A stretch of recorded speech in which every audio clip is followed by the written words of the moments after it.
کہ پاکستان نے جنوبی ایشیا میں تنازعات کے حل کے لیے چین کو ثالث کا کردار ادا کرنے کی دعوت دے دی۔ وزیر اعظم شہباز شریف نے بیجنگ میں چینی صدر شی جن پنگ سے ملاقات کی۔ اس موقع پر وزیر خارجہ اور فیلڈ مارشل بھی موجود تھے۔ وزیر اعظم نے کہا کہ بلوچستان اور خیبر پختونخوا میں دہشت گردی کے پیچھے بیرونی ہاتھ ملوث ہے۔ چینی صدر نے دہشت گردی کے خلاف پاکستان کی مکمل حمایت کرتے ہوئے اقتصادی ترقی میں پاکستان کی مدد جاری رکھنے کا اعلان کیا۔ وزیر اعظم شہباز شریف بیجنگ میں روسی صدر پیوٹن سے بھی ملاقات کریں گے۔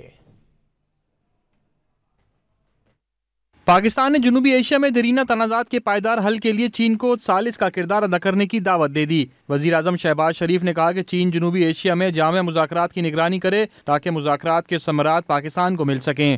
وزیر اعظم شہباز شریف نے بیجنگ میں چینی صدر شی جن پنگ سے اہم ملاقات کی۔ وفود کی سطح کی ملاقات میں نائب وزیر اعظم اسحاق ڈار، فیلڈ مارشل عاصم منیر، احسن اقبال اور دیگر وزراء بھی موجود تھے۔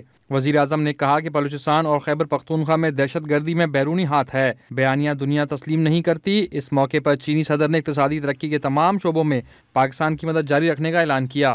اس سے پہلے وزیر اعظم شہباز شریف ایس سی او کے 25ویں سربراہی اجلاس میں شرکت کے بعد تیانجن سے بلٹ ٹرین کے ذریعے بیجنگ پہنچے۔ بیجنگ کے جنوبی ریلوے اسٹیشن پر نیشنل پیپلز کانگریس کے اسٹینڈنگ کمیٹی کے رکن وینگ ہانگ اور چینی طلبہ نے وزیر اعظم کا پرتپاک استقبال کیا۔ طلبہ نے پاکستان اور چین کے پرچم اٹھا رکھے تھے۔ وزیر اعظم نے طلبہ کا جوش و جذبہ دیکھ کر دلی مسرت کا اظہار کیا اور خود بھی طلبہ کے ساتھ پاکستان کا قومی پرچم لہرایا۔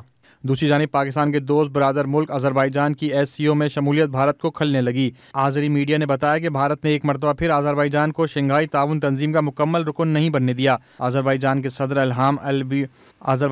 الہام نے وزیر اعظم شہباز شریف سے چین کے شہر تیانجن میں ملاقات کے دوران یہ معاملہ بھی اٹھایا۔ کہا کہ پاکستان کا ساتھ دینے پر بھارتی حکومت باکو سے عالمی تنظیموں میں انتقام لینے کی کوشش کر رہی ہے۔ الہام نے کہا کہ وہ بھارت کے خلاف فتح پر پاکستان کو مبارکباد پیش کرتے ہیں۔